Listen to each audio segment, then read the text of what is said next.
김성환의 시사야.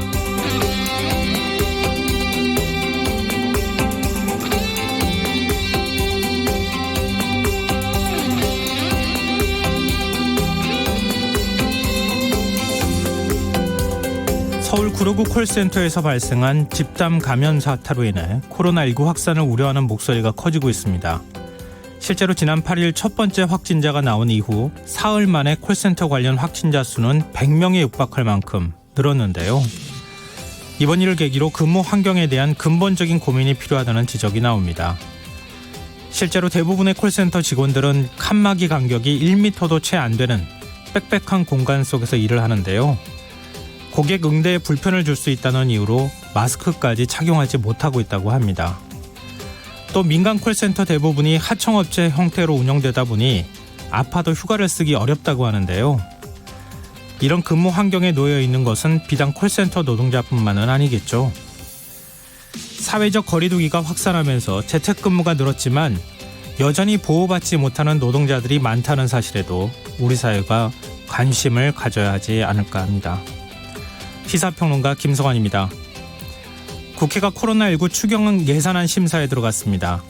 정세균 국무총리는 국회 예결위 종합정책 질의에 출석해서 추경안 처리의 시급성을 강조했지만 야당은 사과가 우선돼야 한다는 입장을 보였는데요.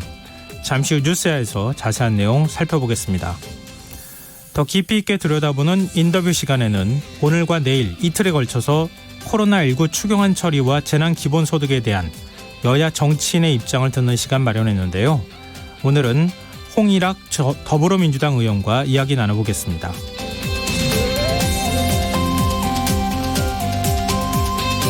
김성환의 시사에는 청취자 여러분의 참여를 기다립니다. 방송 내용과 관련해 의견 있으신 분들은 문자 보내주십시오. 당첨된 분들께는 모바일 상품권 보내드릴 텐데요. 참여하실 번호는 샵 9730이고요. 짧은 문자는 50원, 긴 문자는 100원의 이용료가 부과됩니다. 콩 게시판을 통해서도 무료로 참여하실 수 있고요. KBS 일라디오 유튜브 채널을 통해서도 실시간으로 시청 참여하실 수 있습니다. KBS 일라디오 김성환의 시사야. 그럼 지금 시작하겠습니다.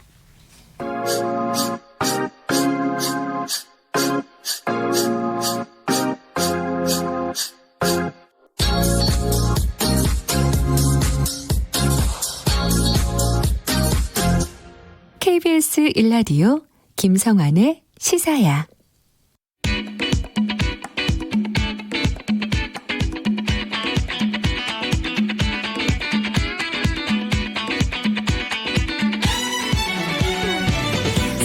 오늘 놓쳤던 뉴스 꼼꼼히 정리해드리는 뉴스야 시간입니다. 오늘은 김민하 시사평론가 나오셨습니다. 안녕하세요. 안녕하세요. 먼저 코로나19 현황부터 살펴보죠. 오늘 이제 질병관리본부 중앙방역대책본부가 오전 0시 현재 신규 확진 환자 수는 전날보다 242명 늘어났다 이렇게 밝혔는데요. 이로써 이제 누적 확진자 수는 7,755명이 됐습니다. 지역별로 보면은 대구 경북 지역이 각각 131명, 18명으로 이제 여전히 이제 대다수인데 주목할 것은 이제 수도권에 급증하고 있는 이 문제죠. 어제 발생한 서울 구로 이제 콜센터 집단 감염 때문에 서울 지역 확진자 수는 52명 늘었고 경기도와 인천도 각각 12명씩 이제 증가를 했습니다. 한편 사망자는 오늘 오전 0시 기준 정부 공식 통계로는 60명인데 다만 이제 지자체에서 자체적으로 5명의 사망자가 추가로 발생했다 이렇게 밝히면서 65명이 지금까지는 이제 사망자가 발생한 것이다 이렇게 좀 집계가 되고 있습니다. 그리고 이제 격리 해제된 환자의 경우에는 오늘 완치 퇴원 환자가 41명이 늘어났는데요. 그래서 총 288명으로 집계가 됐습니다. 네, 그리고 청와대가 우리 행정부의 중심이라고 볼 수 있지만 그래도 세종청사도 중심이라고 할 수 있지 않겠습니까? 그렇죠. 네. 세종청사 내에서도 확진자가 지금 발생하고 있어요. 그렇죠. 이게 세종청사에서 사실 나라를 움직이는 데 필요한 여러 가지 신분형 역할은 다 하는데 네. 지금 약간 걱정스러운 부분입니다. 그래서 세종시에 이제 따르면 해양수산부에서 근무하는 40대 남녀 그리고 50대 남성 이렇게 이제 코로나19 확진 판정을 오늘 받았는데요. 어제 현재 이제 확진 판정을 받은 사람이 있기 때문에 이 해수부에서 이제 이렇게 좀 발생한 거에 대해서 여러모로 걱정이 되고 있고요. 근데 이에 앞서서 보건복지부 대통령기록전시관 인사혁신처 직원의 경우에도 이제 확진 판정을 받은 바가 있었는데 이 사람들의 경우에는 모두 이제 줌바 댄스 강사가 이제 어떤 그 감염의 어떤 확산의 시작점이었던 걸로 파악이 됐습니다. 네.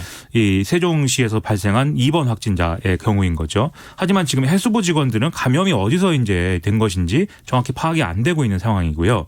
그래서 이제 좀 부처 공무원 가운데 감염자가 더 나올 가능성도 배제할 수 없다 이런 얘기가 나오고 있고 현재 해수부의 경우에는 이제 직원 68명이 다 검사를 받았는데 결과를 기다리고 있는 상황이라고 합니다.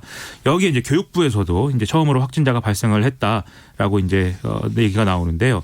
이 자녀가 코로나19 확진 판정을 받으면서 이제 코로나19 관련해서 검사를 받았는데 이제 확진 판정이 나왔다 이런 얘기입니다. 중앙부처 공무원들이 지금 할 일이 태산일 텐데 그렇죠. 자꾸 감염자가 늘어나서 뭐 국단위 전체가 인원이 폐쇄가 되고 뭐 자가격리 조치에 들어가거나 이런 일이 벌어진다는 게 좀 걱정스러운데요. 또 서울 지역도 지금 걱정스러운 게 서울 뭐 경기 인천까지 다 마찬가지지만 지금 959 콜센터에서 발생한 집단 감염 확진자 수가 100명 정도까지 늘었어요. 그렇죠. 지금 이제 98명으로 확진 판정 받은 사람이 98명인 걸로 파악이 됐는데 거의 이제 100명이 육박하게 된 거고 지역별로 나눠보면은 이분들이 살고 있는 지역이 서울은 이제 69명, 경기 14명, 인천 15명으로 이제 파악이 됐습니다. 그런데 이것도 지금 이 콜센터가 있는 건물의 11층 직원 207명하고 그 가족들에 대해서만 지금 이제 이 정도 숫자가 나온 거거든요. 네. 다른 층에서 일하는 콜센터 직원 다 합치면 이제 553명인데 이 사람들을 다 검사를 해보면 아마 확진자는 좀 더 늘어날 수도 있다. 이렇게 지금 얘기가 나오고 있습니다. 그리고 이제 이 콜센터 직원들 중에 뭐 이 지금 이제 집단 감염의 어떤 이 진원지가 되고 있었던 신천지 신도는 5명 정도로 파악이 되는데 이 사람들이 이제 일단 음성 판정을 받았다고 합니다. 그래서 지금 이렇게 959 콜센터의 집단 감염이 이렇게 된 경우에는 뭐 처음에 말씀을 해주셨다시피 협소한 공간에서 업무 특성상 이제 마스크를 착용하지 않고 이제 있다 보니까 좀 이렇게 좀 감염이 확산된 것으로 그렇게 파악이 되고 있는데요. 그 서울시는 지금 이제 해당 건물에 이제 영업시설과 사무실 공간으로 사용 중인 1층에서 12층까지를 전면 폐쇄 조치했고 방역을 완료했다고 합니다. 그리고 이 건물의 경우에는 13층에서 19층까지는 이제 거주를 하는 공간인데 이분들은 뭐 어떻게 옮길 수가 없기 때문에 이 건물 출입할 때 발열 여부를 검사하는 이제 이런 시스템을 갖춰놓고 있다고 하고요. 그리고 그 건물 바로 앞에 선별진료소를 설치해서 운영 중이라고 합니다. 서울시는 민간 콜센터 407곳에 대해서 긴급 전수조사를 실시하고 있다고 지금 밝혔죠. 그렇습니다. 오늘부터 모레까지 3일간 담당 직원들이 직접 이 47곳 정도에 이르는 콜센터를 방문을 해서 근무 환경이나 이런 것들을 점검을 하고 코로나19 예방 및 확산 방지를 위한 콜센터 운영 지침 이런 것들을 이제 제시하겠다 이렇게 얘기를 하고 있고요. 그리고 지금 콜센터를 운영하고 있는 업체들하고 긴급 자담회를 열어서 이제 그 업계의 목소리를 듣고 또 실태도 파악하고 그걸 통해서 이제 실효적인 대책을 마련하겠다 이렇게 서울시는 밝히고 있습니다. 아울러서 이제 콜센터 하면 서울시가 운영 중인 이제 120 다산 콜센터 있지 않습니까? 네. 여기도 413명이 근무를 하고 있는데 서울시는 일단 이들에 대해서 시설 방역 소독을 완료했고 전 직원에게 마스크와 소독제도 제공했고 그다음에 이제 내일부터는 주간 상담사들을 대상으로 한 시범 재택근무 이런 것들도 시행을 해서 다음 주부터는 절반에 가까운 인원이 재택근무할 수 있는 시스템을 갖추기로 했다. 이렇게 지금 밝히고 있습니다. 그래서 뭔가 이제 콜센터 운영과 관련해서는 다산 콜센터가 좀 모범적인 어떤 형태로 운영되는 그런 전범으로 삼는다. 이런 계획인 것 같고요. 여기에 대해서 지금 노래방, PC방 이런 이제 소규모 다중이용 시설에 대해서 가능한 영업 중단을 권고를 하고 상황에 따라서는 영업금지 행정명령까지 지금 검토하고 있는 상황입니다. 특히 노래방, PC방 같은 경우에는 지금 이제 계약이 늦어지고 이러면서 네. 지금 학생들이 좀 이용할 수 있는 이런 시설이다 보니까 확실하게 지금 어떤 조치들이 필요한 상황으로 좀 보입니다. 정부가 긴급 지침을 마련하기도 했어요. 그렇습니다. 이제 방역 당국이 오늘 긴급히 지금 문제가 되고 있는 콜센터와 유사한 환경을 가진 여러 일터들에 대한 대응 방안을 내놨는데요. 일단은 사업장의 밀집도를 낮추는 데 집중을 해야 된다는 겁니다. 그래서 재택근무를 시킨다든지 출퇴근 시간을 조정을 해준다든지 사무실에 좌석을 재배치한다든지 이런 걸 통해서 이제 감염 위험을 줄여야 된다 이런 내용이고요. 또 하루 2차례 밀접 근무자들에 대해서 발열이나 호흡기 증상을 확인을 하고 증상이 있는 사람은 출근을 하지 않도록 하는 이런 좀 관리 강화 지침도 고위험 사업장에 대해서 마련했다 이렇게 밝히고 있습니다. 있습니다. 그리고 이제 이런 것에 들어가는 이제 이 업장이 이제 콜센터 같은 데뿐만이 아니라 네. 노래방, PC방, 클럽, 스포츠센터 이런 데도 다 이런 밀집 공간에 해당한다 이렇게 설명을 하고 있고요. 그다음에 이제 이런 것과 함께 코로나19 응급 환자를 위한 중증 응급 진료센터 이런 것도 같이 운영을 하면서 좀 일단의 어떤 골든타임 이런 것들을 지켜내겠다 이렇게 얘기를 하고 있습니다. 지금 신천지에서 시작된 대구 경북 지역의 확산세가 어느 정도 지금 잠재워지나 했더니 지금 다른 곳에서 지금 예상하지 못했던 곳에서 확진자들이 좀 늘어나는 현상이 나타나고 있지 않습니까? 그렇죠. 특히 이제 콜센터 같은 경우에는 앞서 오프닝에서도 얘기했지만 정말 빡빡한 곳에서 어떤 곳은 칸막이도 없이 근무를 하고 있더라고요. 그렇죠. 그리고 마스크를 지급을 하는 경우에도 이분들이 계속 말을 해야 되기 때문에 그렇죠. 마스크가 금방 젖어서 이제 기능이 일부 상실되는 이런 상황이고 또 이제 고객이 이제 잘 안 들린다고 해서 마스크를 또 벗어야 되는 하고. 경우도 있고 네.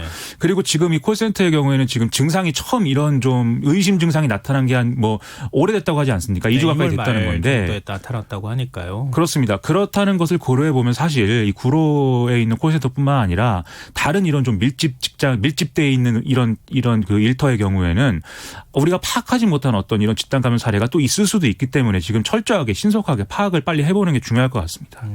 지금 급여 수준도 낮고 대부분 자회사로 돼 있기 때문에 자회사 직원이라서 휴가도 제대로 못 써서 독감이 걸리거나 이럴 때에도 그냥 억지로라도 출근할 수밖에 없고 그것 때문에 다른 직원들이 감염돼서 어떨 때는 뭐 콜센터 하나의 절반 정도가 감기에 다 전염이 됐던 적도 있었다 이런 얘기까지 지금 나오고 있으니까. 그렇죠. 그 말씀하신 대로 원하청 구조이기 때문에 이게 그 직장 내에서의 문제에 대해서 사실 원청이 책임을 안 져주는 구조가 계속 유지되기 때문에 사실 상황이 악화되는 거거든요. 네. 그런 부분에 있어서 지금 보완책이 필요한 것 같습니다. 네, 이번 기회에 또 다른 그 집단 감염 사례가 나오지 않도록 또 장기적으로는 이런 노동 환경도 바뀌는 계기로 좀 삼았으면 좋겠습니다. 그리고 지금 정부가 이번 주 들어서 마스크를 일종의 이제 오부제를 실시하면서 마스크를 판매하도록 이렇게 했잖아요. 그런데 소비자 불편은 조금 줄어들었습니까?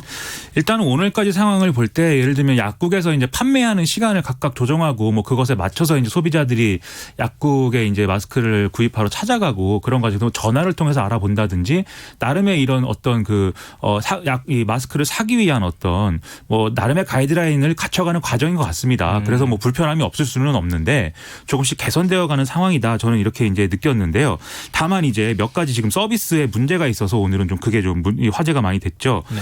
그래서 일단 이 약국에 이제 그 재고량을 파악할 수 있는 이런 앱과 웹 서비스가 이제 등장을 했는데 네. 이런 것들이 사실은 실제 수치하고 달라서 이제 마스크를 이 서비스를 통해서 재고가 남아있는 약국에 찾아갔음에도 불구하고 마스크를 사지 못하는 이런 경우들이 있었거든요. 네. 근데 이런 시스템들의 경우에는 약국에서 이제 마스크 재고를 정확하게 이제 그때 실시간으로 지금 뭐 이 시스템에 입력하지 못하기 때문에 발생하는 그런 문제로 봐야 되겠습니다.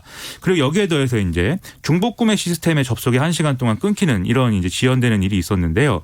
이게 그 중복 구매를 했는지 여부를 확인하는 시스템이 이 끊긴 것이기 때문에 마스크 구매 자체가 이제 안 되는 이런 상황들이 있었던 것이죠. 네. 이것은 이제 이 중복 구매 확인 시스템을 오늘부터 이제 우체국에서도 마스크를 이제 판매하는 네. 시스템을 갖추면서 이걸 같이 사용하는 이제 기관들이 쭉 늘어난 거 아니겠습니까? 그렇게 되면서 과부하가 이 서버에 몰려서 서버가 이제 고장이 난 것인데 그래서 이런 것들에 대해서는 서버를 이제 대부분 복구한 상태이지만 일부 지역에 따라서는 또 비슷한 상황이 이루어질 수도 있다 이런 우려가 제기되고 있는 상황입니다. 근데 정부는 이제 마스크 재고량을 실시간으로 사실 공개하겠다 이렇게 얘기를 했고 그걸 이제 민간이 그 데이터를 활용해서 마스크 재고량을 알 수 있는 앱을 만들었잖아요. 그렇습니다. 근데 일선 약국에서 정부의 그 데이터 집계하는 데까지 시간이 걸리다 보니까 그 앱상으로도 재고가 남아 있는데 실제로 가보면 재고가 없는 이런 현상이 발생하고 있다는 거죠. 그렇습니다. 그걸 어떻게 시간을 단축시킬 수 있을지. 근데 마스크는 한 약국당 한 100개 정도밖에 지금 판매하지 못하고 있는 상황인데 그게 좀 답답하기도 하고 안타깝기도 하고 그래요. 왜냐하면 금방 나갈 거 아니에요. 100개는. 그렇죠. 그리고 사실 그렇기 때문에 또 이제 여러모로 시간이 안 맞아서 이제 출퇴근이나 이런 것에 걸려서 이제 못 사는 분들의 어떤 원성이나 이런 것도 계속 높아지고 있는 상황인데 좀 개선해 나가면서 지금은 문제를 좀 메꿔가는 수밖에 없는 것 같습니다. 네. 그리고 이런 문제들이 발생하는 게 결국은 마스크 공급량이 부족한 데서부터 비롯된 것이 아닐까 생각되는데요. 개성공단을 통해서 마스크 생산량을 늘려야 한다 이런 주장이 계속 제기가 되고 있어요. 그렇죠. 이제 그 개성공단 관계자가 이제 지난 5일에 지역 언론에서 기고한 글에서부터 이제 이 주장이 시작이 됐는데 개성공단 업체 한 곳에서 월 100만 장의 위생 마스크를 생산할 수 있고 50여 개사는 뭐 면 마스크를 제조할 수 있고 64개사는 위생 방호복 제조가 가능한 상황이다. 그래서 이 정도면 수요를 충분히 감당할 수 있는 인프라가 이제 개성공단에 있기 때문에 개성공단을 빨리 이제 가동을 이제 재개를 하는 방법을 좀 알아보도록 하자 뭐 이런 제안이었습니다. 네. 그래서 정치권에서도 이제 이것에 대해서 좀 이제 긍정적으로 검토해 보자 이런 얘기가 나오고 이게 마스크 생산에도 도움이 되지만 어떤 저 장기적으로는 남북 관계를 개선하고 이런 데 좀 디딤돌이 될 수 있는 또 좋은 이제 그 소재라는 거죠. 그런 네. 점에서 좀 적극적으로 이제 좀 제안을 해보자 이런 얘기들을 정치권이 하고 있는 상황입니다. 정부 입장도 혹시 나왔습니까? 정부는 지금 당장은 이제 추진하기가 어렵다 이런 얘기를 지금 하고 있습니다. 그래서 일단 지금 상황에서 사실 마스크가 생산이 어려운 것은 뭐 공장이 부족한 문제라기보다는 사실은 이제 원자재가 부족한 문제가 있다는 거죠. 그래서 그 문제가 우선 이제 해결되지 않으면 사실 개성공단을 재가동하는 경우에도 마스크 생산량을 뭐 드라마틱하게 늘리기는 어려운 그런 상황이다라는 걸 일단 고려해 보자는 것이고 두 번째로 지금 이제 북한도 방역에 있어서는 완전히 봉쇄 정책을 지금 취하고 있지 않습니까? 네. 그래서 이제 러시아나 중국과의 어떤 교류도 다 끊어버린 상황인데 개성공단 재개를 하기 위해서 뭐 이런 사무소나 이런 거를 다시 재가동시켰을 경우에 남북의 어떤 접촉이나 이런 것들이 좀 더 이제 일상화될 수 있다는 것이죠. 그것은 개성공단 재가동의 경우도 마찬가지고요. 그럴 경우에 교차 감염이나 이런 게 또 우려가 될 수 있기 때문에 지금 이렇게 재가동을 이제 뭐 지금 상황에서 하는 것이 맞느냐에 대한 어떤 의문 그런 것들이 지금 뭐 정부는 그런 얘기를 하고 있는 상황입니다. 네.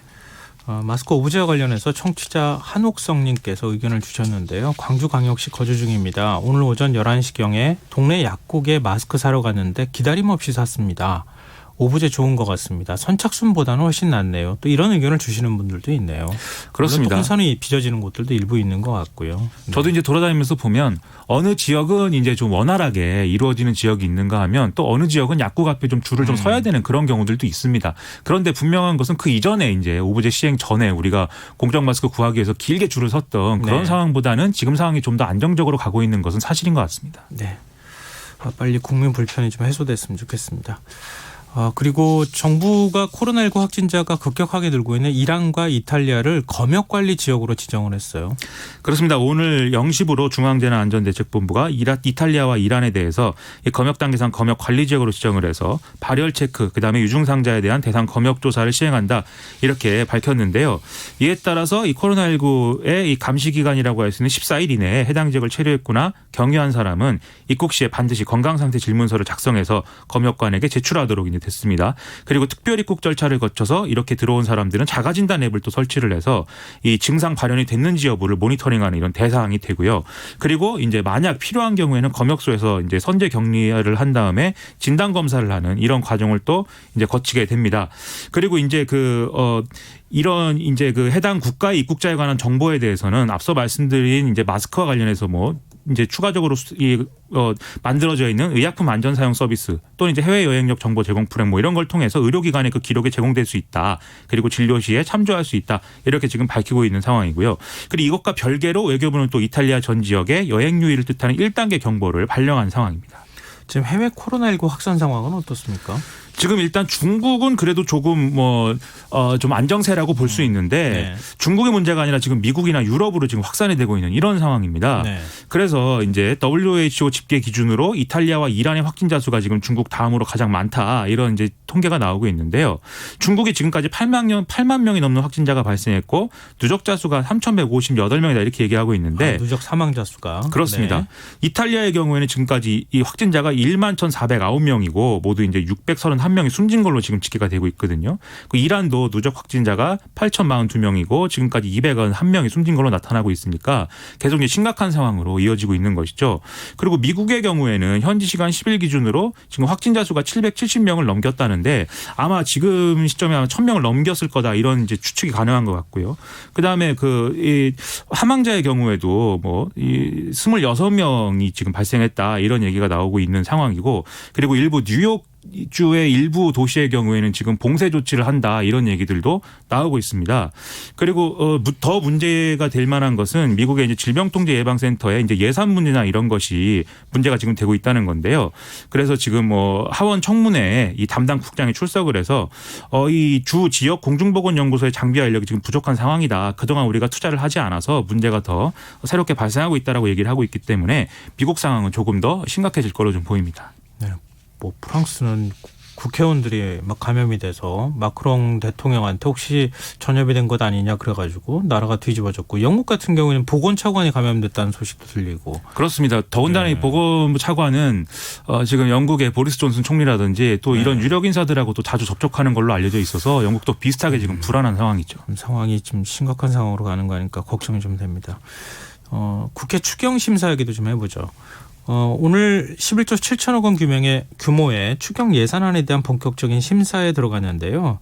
정부 당국자들이 직접 출석해서 증액 필요성을 지금 강조하고 있는 상황이에요. 그렇습니다. 일단 그 정세균 국무총리가 나와서 지금 이제 추경안 편성은 타이밍이 매우 중요하기 때문에 좀 국회가 심의 의결을 좀 빨리 신속하게 해주기를 요청한다 이렇게 지금 얘기를 했고요. 그리고 좀 국가 재정에 대한 우려도 있지만 우리 재정 건전성이 국제적으로 양호하고 지금 대응하지 않으면 경제 회복이 지연이 돼서 더 큰 비용이 초래될 우려가 있으니까 좀 빨리 좀 이걸 해달라 이렇게 지금 얘기를 한 그런 상황입니다. 그리고 여당에서도 지금 추경 규모를 더 늘리는 방향으로 지금 논의를 하자고 얘기를 하고 있는데요. 지금 이낙연 전 국무총리가 이 코로나19 국난 극복위원장을 맡고 있거든요. 더불어민주당에. 네. 그래서 오늘 이제 더불어민주당의 경우에는 코로나19 관련해서 당정청 회의를 했는데 이 결과를 이제 이낙연 전 총리가 얘기를 했습니다. 그래서 추경의 증액과 지원 사업의 신설 또는 조정이 이루어질 걸로 보인다라는 얘기였는데요. 예를 들면 중소기업인이나 소상공인에 대한 지원 그리고 뭐 교통, 항공, 여행업 분야에 대한 어떤 자금 지원 이런 것들과 관련해서 추가적인 정부 대책을 다음 주에 이제 발표한다. 그리고 이 발표하는 내용 중에 이제 재정 소요가 필요한 것은 추경의 내용에 더 추가로 넣을 수 있도록 하겠다. 이런 취지로 얘기를 하고 있기 때문에 이 추경의 총액 자체는 지금 늘어날 가능성이 큰 걸로 지금 보입니다. 현재 규모로는 너무 적다. 그렇죠. 이보다 더 적극적인 지원이 이루어져야 한다는 데는 대체적으로 공감이 이루어지고 있다. 이렇게 봐도 되나요? 이제 예를 들면 박영만 대한상회 회장의 경우에는 막 40조씩 얘기하고 있지 않습니까? 네. 그래서 사실 11조 7천억은 뭐 누구도 사실은 충분한 금액이다라고는 얘기를 안 하고 있는데 문제는 이제 국회 통과를 위해서는 야당이 설득이 돼야 된다는 문제가 있는 것이죠. 근데 야당도 지금 액수에 대해서는 지금 뭐 큰 문제 제기를 하고 있지 않습니다. 다만 절차와 관련해서 먼저 이런 좀 방역 실패나 이런 것들에 대해서 사과가 우선돼야 된다 뭐 이런 얘기를 하고 있는 상황이고 그리고 지금 또 정치권에서 한편으로 논란이 되고 있는 게 재난기본소득 뭐 이런 거 아니겠습니까? 네. 이거와 관련된 쟁점도 있기 때문에 이런 쟁점이 좀 빨리 해소가 되면서 추경안에 대한 중지를 좀 국회가 모아가야 신속하게 처리가 될 수 있기 때문에 좀 야당의 협조를 빨리 이끌어내는 것이 중요할 것 같습니다. 근데 추경은 정부를 위해서 편성하는 게 아니잖아요. 그렇죠. 국민을 네. 위해서 편성하는 거잖아요. 그렇습니다. 좀 정치적 논쟁을 조금 자제하고 지금 빨리 급하게 지금 지원을 기다리는 국민 생각을 먼저 해야 되지 않을까 생각합니다. 그리고 대구 경북 지역에 대한 특별 재난지역 지정 문제. 이 정세균 국무총리가 여기에 대해서 의견을 밝혔어요. 그렇습니다. 이게 이제 그 권영진 대구시장이 이제 네. 제안을 한 것이죠. 대구 경북 지역을 좀 특별 재난 지역으로 선포를 해달라 이런 제안을 했는데 정세균 국무총리가 그걸 뭐 정부가 뭐 이렇게 거부할 그런 문제 전혀 아니고 검토해 보겠다 이렇게 이제 얘기를 해서 좀 이거 특별 재난 지역 지정과 관련해서는 좀 나름대로 급물살을 탈 것 같습니다. 네. 네. 지금 여러분께서는 KBS 1라디오 김성환의 시사야와 함께하고 계십니다. 계속해서 뉴스야 이어가겠습니다. 민주당이 결국 전체 권리당원을 대상으로 하는 비례연합정당 참여를 묻는 온라인 투표를 실시하기로 최종적으로 결정을 했어요. 그렇습니다. 어제 의원총회를 하고 이제 여기서 나온 결론에 따라서 오늘 최고위에서 이제 그 당원 투표 온라인 투표에 대한 세부 내용을 결정을 했는데요. 그래서 내일 오전 6시부터 이제 모레 오전 6시까지 24시간 동안 21대 총선 경선의 선거권을 가지고 있는 권리당원을 대상으로 해서 비례연합정당의 합류 여부에 대한 찬반을 묻는 방식으로 전당원 투표를 진행한다라는 게 이제 더불어민주당의 공식적인 설명입니다. 근데 여기에 이제 구체적인 무슨 뭐 당명 이런 것들은 들어가지 않는다고 합니다. 근데 지금 그 최종적으로 전당원 투표를 통해서 결정하겠다는 겁니까? 그렇죠, 네. 근데 이해찬 대표는 이미 비례연합정당 참여를 기정사실화하는 듯한 발언을 하던데요. 그래서 이게 그 뭐라고 했냐면 미래통합당을 응징하는 차원에서 그리고 이 거대 정당이 얻는 불공정한 이익을 좀 해소하고 수정당의 진출을 위해서 좀 개혁을 하자는 취지의 법의 취지를 살리기 위해서라도 이런 이제 뭐 비례연합정당의 참여가 필요하다 이런 것들을 당 지도부가 사실은 공식화하고 있는 그런 상황인 것이죠. 네. 그래서 이제 좀 여러 해석을 지금 보면은 어쨌든 당원 총투표라는 게 의견을 묻는 성격도 있지만 사실은 여러 의미가 또 다른 의미도 있을 수 있다는 거 아니겠습니까? 예를 들면은 지금 비례연합정당이 어떤 단체가 될지는 모르지만 이런 당의 지침을 좀 공유하고 그것에 대한 어떤 토론을 전당적으로 전 당 조직이 하는 과정 속에서 이 서로 이제 이것의 어떤 불가피성이나 그리고 앞으로 어떻게 이제 행동을 할지를 좀 공유하는 이런 과정이 필요하기 때문에도 사실은 이 총투표를 하는 것이다 이런 얘기가 나오고 있는 거기 때문에 네. 이렇게 비례연합정당에 좀 참여하는 형식으로 되는 것은 뭐 기정사실이 된 것 같습니다. 만약에 뭐 이렇게 선거연합정당이든 뭐 비례연합정당이든 표현의 뭐 차이만 있을 뿐이지 연합정당에 이제 들어가겠다는 얘기인데 민주당이 들어가면 비례 순번은 어떻게 되는 겁니까? 이 비례 순번에 대해서는 지금 공식적인 차원에서 얘기를 하는 것은 앞순위를 이제 소수 정당들에게 배정을 해주고 그다음에 이제 그 당선 가능권에서 뒷번호부터 시작해서 원래 이제 그 더불어민주당이 얻을 수 있는 병리표 의석이 한 6개에서 7개 정도 된다고 봤으면 네. 그것에 해당하는 의석만큼을 이제 뒷순번부터 적용하는 방식을 지금 유력하게 검토를 하고 있다라고 지금 얘기를 하고 있거든요. 그러면 사실 이 얘기가 사실은 뭐 효력을 가지는 얘기, 실효적인 얘기가 되려면 다른 정당들이 이제 참여를 사실은 해줘야 이게 얘기가 되겠죠. 그럼 이제 정의당이라든지 또 다른 이제 군소정당들의 입장이 중요한데 정의당은 지금 계속 네. 참여를 안 한다는 입장을 계속 분명하게 밝히고 있기 때문에 과연 이렇게 되는 것인지는 우리가 더 지켜볼 필요가 있겠습니다. 네. 뭐 민주연구원에서는 한 18석, 19석 정도는 우리가 비례연합정당에 참여할 경우에는 얻을 수 있겠다 이렇게 얘기를 했으니까 만약에 병립형으로 얻을 수 있는 한 7석 정도가 있다고 하면 10석이나 11석 뭐 그 언저리에 있는 의석은 다른 정치권 소수 세력에 진보 세력에게 양보하겠다 뭐 이런 얘기가 되겠네요. 그렇습니다. 네. 그리고 오늘 또 관심을 모았던 게 미래한국당 한성교 대표가 국민의당 안철수 대표 지금 이제 부산에 가서 의료 봉사하고 있지 않습니까? 그렇죠. 부산에 가서 만나겠다 이런 얘기를 했어요. 그렇습니다. 우리 정치권엔 이렇게 매일매일 놀라운 일들이 이렇게 매일매일 벌어지는 것 같습니다. 그래서 미래한국당의 한성교 대표가 문재인 정권의 폭정을 막아야 되고 중도 영역까지 온전한 통합을 하기 위해서는 안철수 대표의 국민의당도 이 보수 정치 함께하는 게 필요하다라고 얘기를 하면서 이렇게 좀 통합하자. 심지어 그렇죠. 통합하자. 그리고 예. 통합을 하면 당 대표직까지 넘길 수 있다. 이렇게 이제 제안을 했는데요. 일단 여기에 대해서 안철수 대표는 뭐 실용적인 중도 정치의 길을 굳건히 가겠다. 좀 만날 상황이 아니다. 이렇게 얘기를 하면서 즉각 거절을 했고요.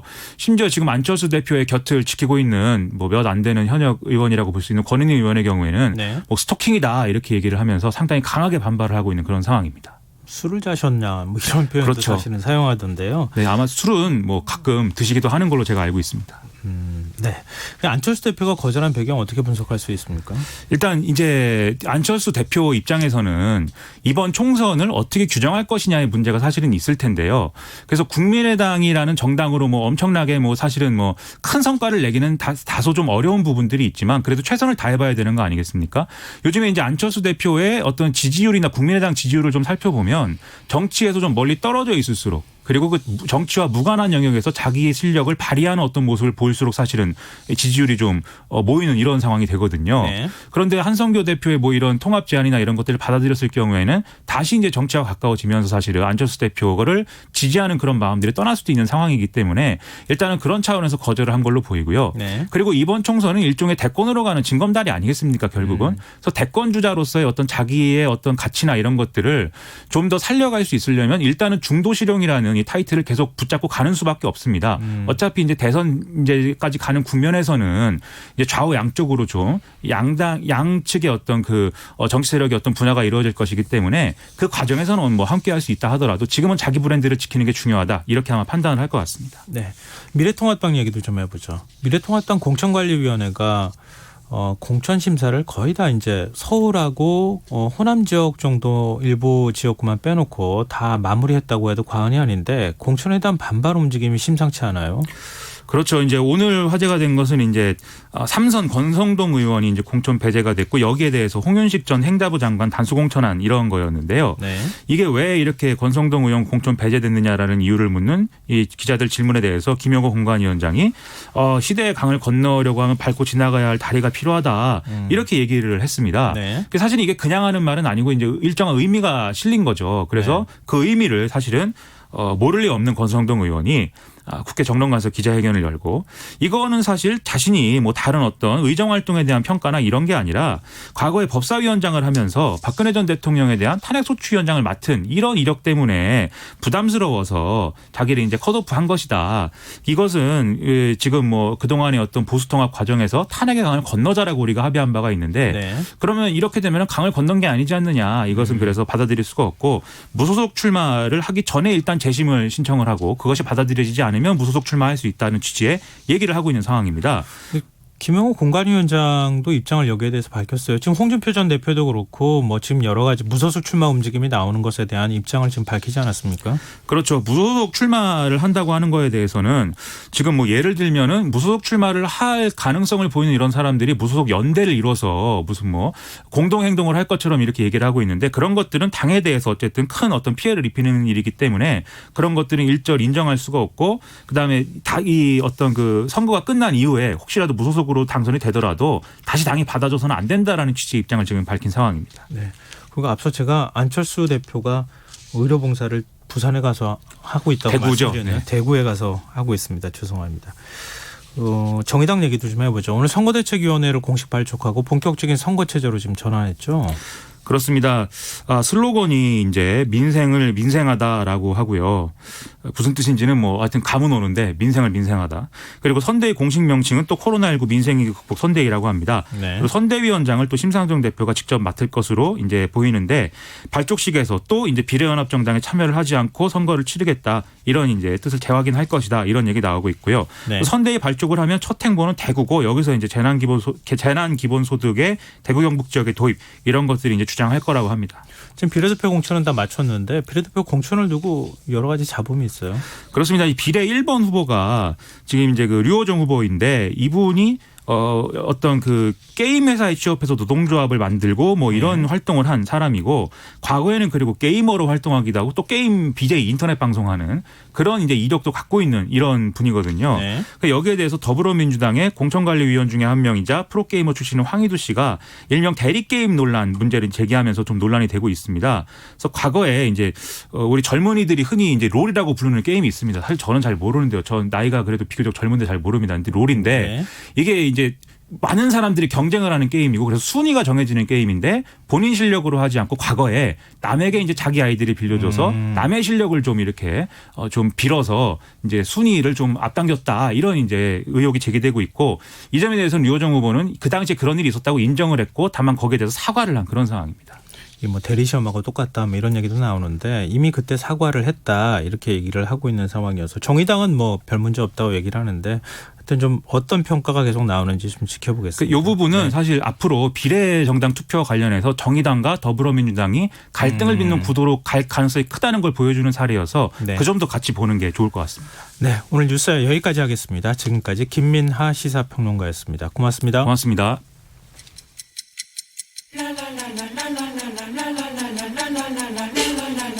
바쁜 당신을 위해 준비된 밤 시사야 시사평론가 김성환과 함께합니다. 오늘 국회 예결위가 코로나19 대응 추가 경정 예산에 대한 본격적인 심사에 들어갔습니다. 여당은 추경 규모를 더 늘리고 대구와 경북만이라도 재난 기본소득을 줘야 한다. 야당에선 재난 기본소득은 선거용 포퓰리즘이다. 이런 입장을 내놓고 있는데요. 오늘과 내일 추경 예산안에 대한 여야의 입장을 들어보도록 하겠습니다. 먼저 오늘은 국회 코로나19 대책특별위원회 위원이자 예산결산특별위원회 위원인 홍일학 민주당 의원과 얘기 나눠보겠습니다. 홍 의원님 안녕하십니까? 예, 안녕하세요. 홍일학입니다. 네. 지금 오늘 오전 코로나19 사태에 대응하기 위한 추경 예산안 심사가 열렸는데요. 증액에 대해서는 어느 정도 지금 논의가 진행된 상황입니까? 예, 오늘 추경을 지금 거의 오늘 지금 금방 끝났습니다. 예결위에서 보니까 네. 여야 의원들이 다 이구동성으로 다 증액을 해야 된다 이렇게 얘기를 하고요. 또 여러 가지 직접 지원에 대해서도 정말 의견을 같이 했습니다. 아, 그러면은 어느 정도 증액해야 된다 이런 얘기도 오고 갔습니까? 오늘 어느 정도 증액해야 된다는 얘기까지는 안 했습니다만은 뭐 여야 얘기를 보면 한 4, 5조 정도 이상 증액해야 된다 뭐 이런 얘기가 느낌상 들었는데요. 그거는 이제 소위에서 직접 해봐야 알겠습니다. 아, 4, 5조를 더 증액해야 된다는 얘기는 그러면은 전체 규모를 한 15에서 16조 원 정도까지 늘려야 한다 이런 뭐 얘기인가요? 제가 그 느낌상 그렇게 생각을 하는데요. 예. 정부 측에서는 어떻게 나올지 모르겠습니다. 지금 오늘 전체 분위기는 여야가 증액을 해야 된다. 그리고 직접 지원을 할 수 있는 방안을 마련해야 된다. 지금 추경 내용은 간접 지원이 너무 많다. 이런 의견들이었습니다. 네. 그리고 지금 확진자가 되고 나온 대구 경북 지역 상황은 조금 좀 다르지 않습니까? 근데 지금 추경 예산안 편성한 걸 보면 6,200억 원 정도 지원하는 것으로 돼 있는 것으로 아는데요. 예. 이 정도 규모면 괜찮다고 보십니까? 지금 지금 사실 이 추경이 코로나 추경으로 재난 추경으로 봐야 되지 않습니까? 네. 근데 이제 직접 보면 대구 경북이 확진자가 90% 이상이 되는데 대구 경북에 가는 예산이 그렇게 크지 않다. 또 직접 지원이 그렇게 많지 않다. 이런 생각을 저는 하고 있습니다. 지금 오늘 민주당 코로나19 대구 경북 재난안전대책특별위원회가 기자회견을 하기도 했지 않습니까? 예, 그렇습니다. 건의안을 제출했다고 하는데 그 건의안에는 어떤 내용이 들어있는 겁니까? 실제 그 여러 건의안이 있습니다만 지금 대구는 공동체가 완전히 붕괴된 거와 마찬가지입니다. 길가에는 사람이 없고요. 점심시간 되어서 나가면 점심 먹을 데가 없을 정도로 거의 이 가게가 음식점 문을 닫은 상태입니다. 그래서 대구 경북의 우리 민주당 의원들은 월 100만 원씩 3개월간 우리 그 소상공인들한테 지원을 해야 된다. 그게 한 5천억 정도 되고요. 네. 또 소상공인 공공요금도 한 270억 정도 월 5만 원씩 3개월 지원해야 된다. 일용직 최저생계비 123만 원씩 3개월 지원해야 된다. 이렇게 8천억 정도 증액을 해야 된다. 이렇게 주장하고 있습니다. 근데 지금 미래통합당의 경우에는 이렇게 월 100만 원 이렇게 하면 지금 현금성 지원이 되는 거다. 예. 이건 추경이 아니라 총선을 앞두고 선심성 끼워넣기 계산이다. 뭐 이런 이제 표현을 쓰고 있단 말이에요. 저도 오늘 그렇게 생각을 하고 추경 심사에 들어갔는데 예결위 분위기는 그거와 판이하게 달랐습니다. 아, 그래요? 야당 의원들도 그게 아니라 직접 지원을 할 수 있는 방안을 찾아달라고 강력하게 주장을 했습니다. 그럼 이게 그 현금성 지원이라고 하는 게 결국 재난기본소득 논쟁하고도 연결이 되는 거 아니겠습니까? 예, 그게 말씀. 네, 명칭을 뭐 재난기본소득으로 하든 생계비 긴급 지원의 형태든 간에 그 명칭이 중요한 것은 아니니까요. 근데 재난기본소득에 대해서 대구 경북 지역 의원들은 일단 기본적으로 공감대가 있다고 봐야 되겠네요. 여야를 막론하고. 예, 그렇습니다. 그리고 다른 의원들도 그 점에 대해서는 거의 의견을 같이 했다고 생각이 들고요. 그리고 이 코로나 지금 우리 감염병으로 이런 고통이 굉장히 심각하다는 사실을 다 인지하고 서로 직접 지원하는 방안을 찾도록 하자. 그런 질문이 굉장히 많았습니다. 근데 지금 이게 참 동의는 하고 있다고 말씀을 해주시고 있지만 미래통합당의 경우에는 지금 뭐 심재철 원내대표가 밝힌 것처럼 총선용 포퓰리즘이다. 이렇게 지금 반대 입장을 공개적으로 밝혔단 말이에요. 그래서 당론은 그러니까 지도부는 그렇게 얘기를 하고 있는 것 같은데요. 우리 개개의 미래통합당 의원들은 제가 오늘 듣기에는 좀 의견이 달랐던 것 같습니다. 그거는 지금 언론 보도하고는 좀 상황이 달라서 지금 이건 내일 아마 미래통합당에서 어떤 입장을 밝히는지 좀 봐야 되지 않을까 생각하는데요. 지금 이제 여당조차도 지금 추경 규모를 늘려야 된다. 또 재난 네. 기본소득에 준하는 뭔가의 지원이 필요하다 이렇게 얘기를 하고 있는데 홍남기 경제부총리의 얘기는 조금 달라요. 재정 상황을 봤을 때 재난 기본소득은 불가능하다. 급박한 상황이긴 하지만 현실적으로 재정 여력을 무시할 수는 없지 않느냐 이런 입장을 보였거든요. 예, 홍남기 부총리 같은 경우는 이제 소비 진작, 경제 활성화를 위한 부분도 있다 이렇게 얘기를 합니다. 그러나 여당 의원들도 지금은 경제 활성화, 소비 진작을 얘기하는 것보다는 지금 너무 엄중한 상황이기 때문에 정말 어려운 사람들, 그야말로 정부에서 지켜주지 않으면 정말 갈 길이 없는 사람들을 직접 지원하는 방법을 찾아야 된다 이렇게 얘기를 계속 주장하고 있습니다. 그럼 지금 오늘요 예결위에서 혹시 여야 간에 예. 의견이 충돌하거나 이런 부분이 없었습니까? 의견이 충돌한 부분은 그 근간에 계속 얘기되었던 뭐 마스크 문제라든가 마스크 문제에 대해서 많은 지적이 야당 의원들로부터 있었고요.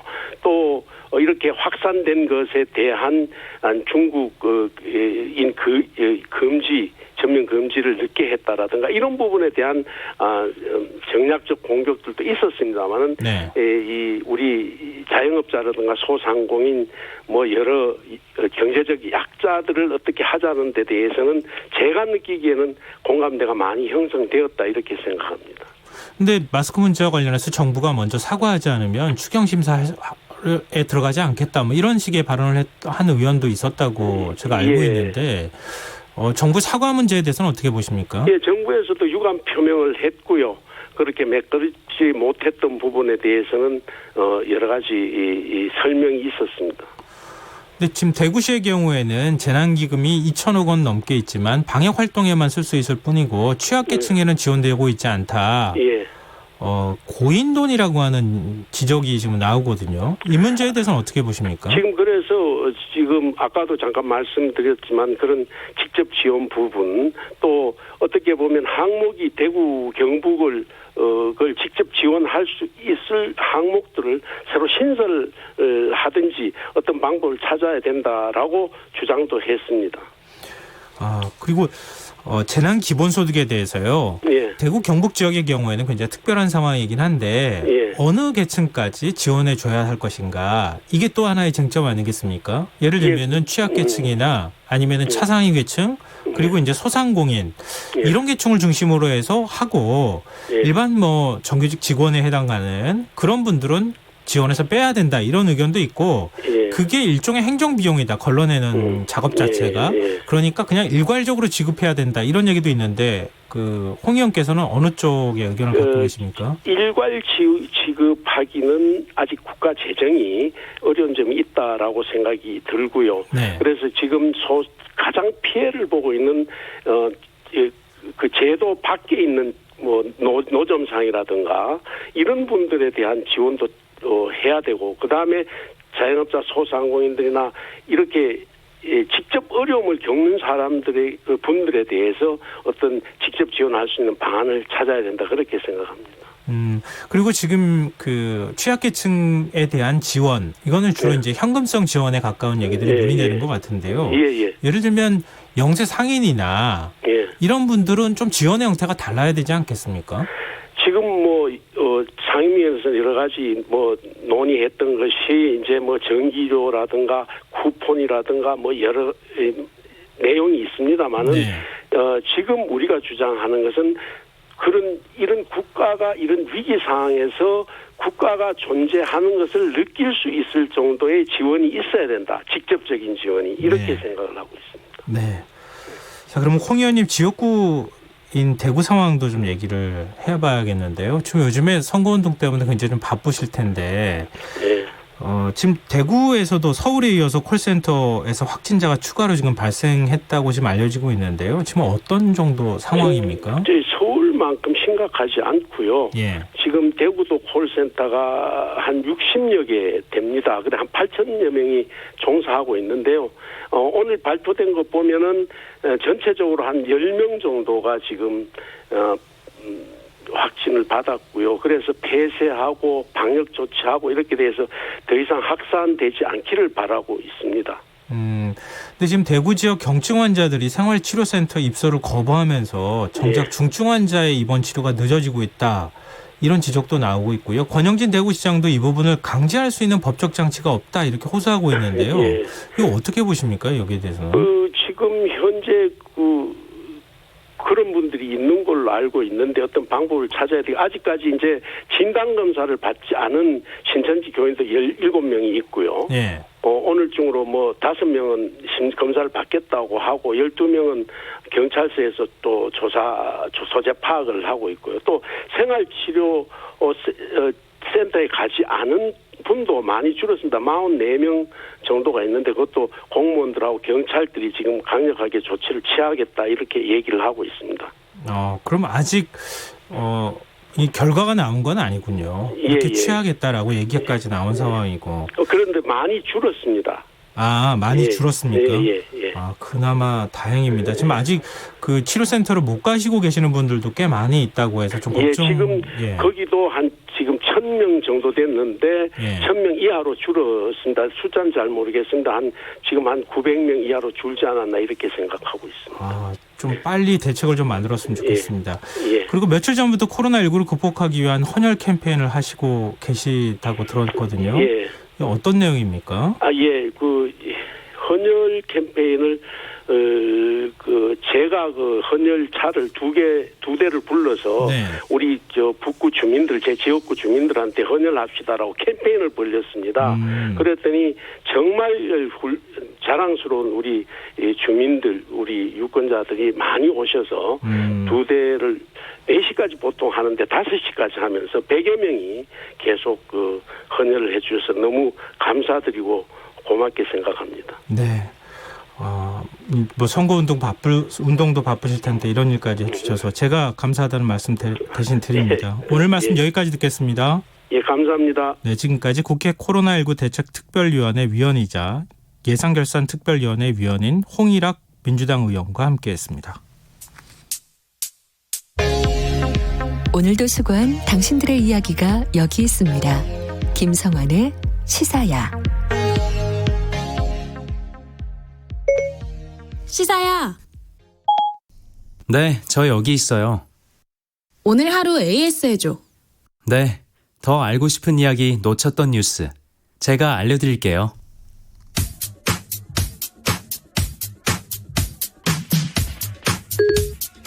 시사야 애프터 서비스를 시작합니다. 오늘 하루 KBS 1라디오에서 화제가 됐던 방송 내용 함께 들어보시죠.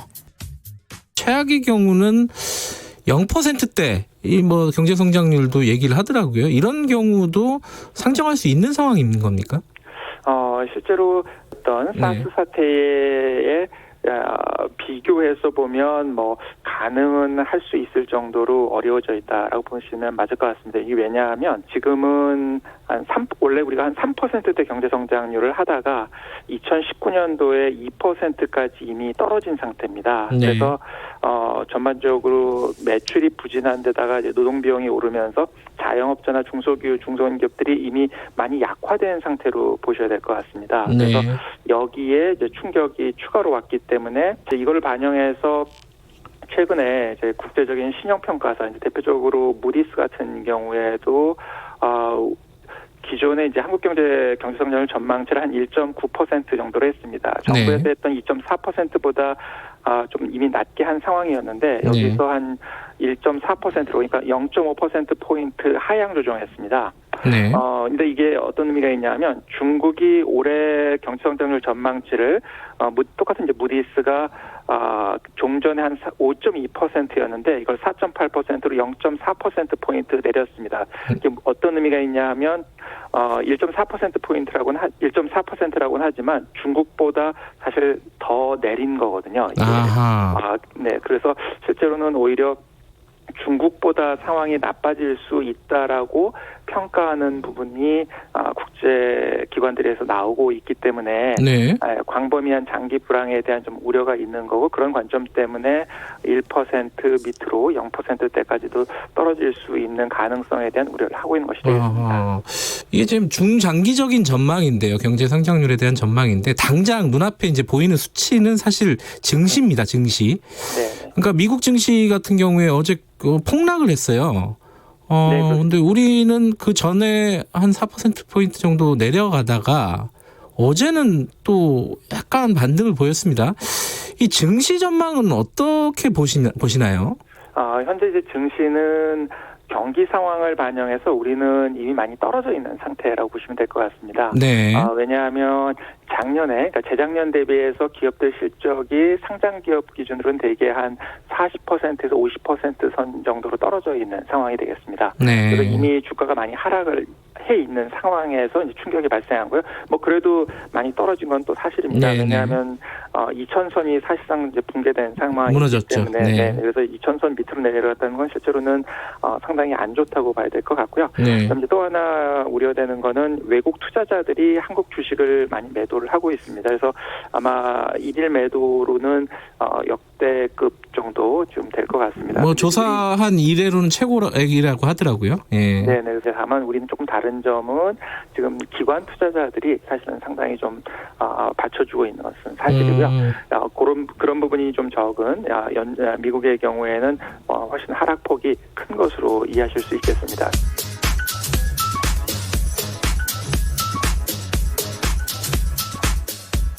오늘 애프터 서비스는 경제 이야기입니다. 김경래의 최강시사에서 연세대 경제학과 성태용 교수와 함께 코로나 사태가 우리 경제에 미칠 파급 효과는 어느 정도인지 짚어본 내용입니다. 증시가 폭락할 때 흔히 파랗게 질렸다는 표현을 사용하죠. 오늘 아시아 증시가 실제로 그랬습니다. 코스피가 2.7% 하락해서 1900선마저 위태로운 상황이고요. 일본, 중국, 홍콩, 대만 증시에도 나란히 파란불이 켜졌습니다. 상당수 경제 전문가들은 지금의 상황은 2008년 미국발 금융위기와 근본적으로 다르다고 진단합니다. 당시는 금융시장의 마비가 실물경제 침체로 이어졌다면 지금은 수요 공급의 위축이 금융시장에 전이되면서 위기가 발생하고 있다는 겁니다. 해법이 다르면 처방도 달라야겠죠. 국제통화기금 IMF 수석 이코노미스트는 이번에는 유동성 확대가 아니라 현금 지원, 임금 보전, 세금 감면 등 각국 정부가 보다 적극적인 재정 정책을 펼쳐야 한다고 공고했고요. 정부의 재정 확대에 반대해온 구정모 한국경제학회 명예회장조차 이번 코로나19 위기는 다르다. 2차 추경도 편성해서 한계 상황에 도달한 계층에 정부가 현금을 직접 이전해야 한다고 말할 정도입니다. 목이 타들어가는 사람에게는 빵이 아니라 물부터 줘야 한다는 지적. 정부와 정치권이 한번 새겨 들어봤으면 좋겠습니다. 김성환의 시사야는 청취자 여러분들의 참여를 기다립니다. 오늘 청취자분께서도 문자 주셨는데요. 휴대전화 뒷자리 762 쓰시는 청취자분께서 안녕하세요. 대구에서 택시를 운행하고 있습니다. 회사 측에서 하루 근무 시간 10시간 운행을 하지 않으면 월 130만 원 받는 월급에서 급여를 삭감한다고 합니다. 하루빨리 끝이 났으면 하는 바람입니다. 많은 국민들도 힘드시고 하지만 마지막까지 파이팅 해보려 합니다. 라는 의견 주셨습니다. 감사합니다. 이렇게 또 택시 영업이 안 되니까 이렇게 또 힘든 분들이 많이 생깁니다. 3984님, 국회의원님들 제발 추경 예산 가지고 싸움 그만하세요. 전국으로 코로나 때문에 여러 단체를 비롯해서 의사분들 얼마나 고생 많이 하십니까? 우리 모두 힘을 합쳐야 한다고 생각합니다. 라는 의견 주셨습니다. 그렇습니다. 이럴 때 국회가 좀 생산적인 논의를 하고요. 좀 분명한 대책을 만들어줬으면 좋겠습니다. 김성환의 시사는 청취자 여러분들의 의견들을 환영하고 있습니다. 참여하신 문자 번호는 샵9730이고요. 짧은 문자는 50원, 긴 문자는 100원의 정보 이용료가 부과됩니다. 콩 게시판, 유튜브는 무료로 이용하실 수 있습니다. 1부 순서는 여기서 마무리하고요. 전 11시 정각 2부에 다시 찾아오겠습니다.